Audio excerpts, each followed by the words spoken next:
మనకు కేదారనాథు ఈ డోలేశ్వరు ఈ రెండో దర్శనాలు కనుక చేసుకున్నట్టయితే కేదారనాథ దర్శనం పూర్తి శివలింగాన్ని దర్శించుకున్నటువంటి ఫలితం వస్తుంది అని మనకు పురాణ కథనాలు చెబుతూ ఉన్నాయి. ఆ శివలింగ దర్శనాన్ని ఈరోజు మనం అంతా కూడా పూర్తి చేసుకున్నాము. స్వామివారి యొక్క అనుగ్రహం వల్ల మనందరి యొక్క కైలాస పర్వత యాత్ర కూడా ఆయన యొక్క అనుగ్రహంతో పూర్తిగా జరగాలని ఆ ఈశ్వరుని ప్రార్థిస్తున్నాను. హర నమః పార్వతీపదే. ఓం నమః శివాయ. ఓం నమః శివాయ. ఓం నమః శివాయ. మీరు కూడా ఒక మాట. ఇంతటి అద్భుతమైన ప్రదేశం నేను కూడా ఫస్ట్ టైం మీ అందరితో కలిసి రావడము. కేదార్నాథ్ దర్శనం చేసుకున్న శిరస్సు భాగం అని చెప్పని అంటున్నారు వీళ్ళంతా. Very nice. ఇక్కడ ఈ ప్రకృతి ఇది అంతా కూడా చాలా అద్భుతంగా ఉంది. అది కూడా ఈ అందరు బ్యాచ్తో రావడం నాకు ఇంకా ఆనందంగా ఉంది. మీ నాగశ్రీ మేడం గారు ఈసారి అందరికీ అవకాశం కల్పించాలని కోరుకుంటున్నాను.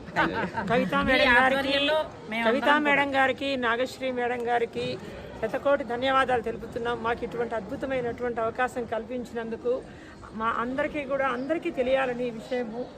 ఇటువంటి ప్రకృతి సంపద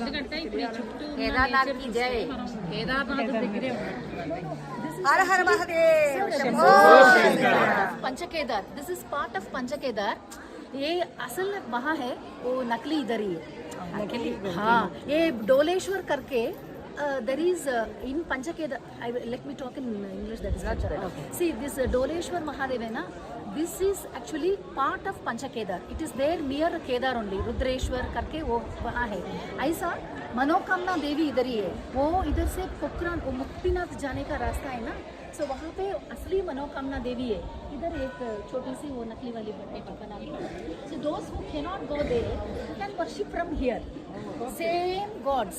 అంటే మనం మామూలుగా కేదార్నాథ్ దర్శించుకున్నాడు, పంచకేదార్లు కూడా దర్శనం చేసుకోవాలంటారు. ఇవాళ మనకి మన నిమిత్తం లేకుండానే ఆ ఈశ్వరుడు పంచకేదార్లు ఒక దర్శనం మానస సరోవర యాత్రకి ఇది మొదటి ఉత్సాహాన్ని తీసుకొచ్చింది. అనుకోకుండా స్వామి దర్శనం.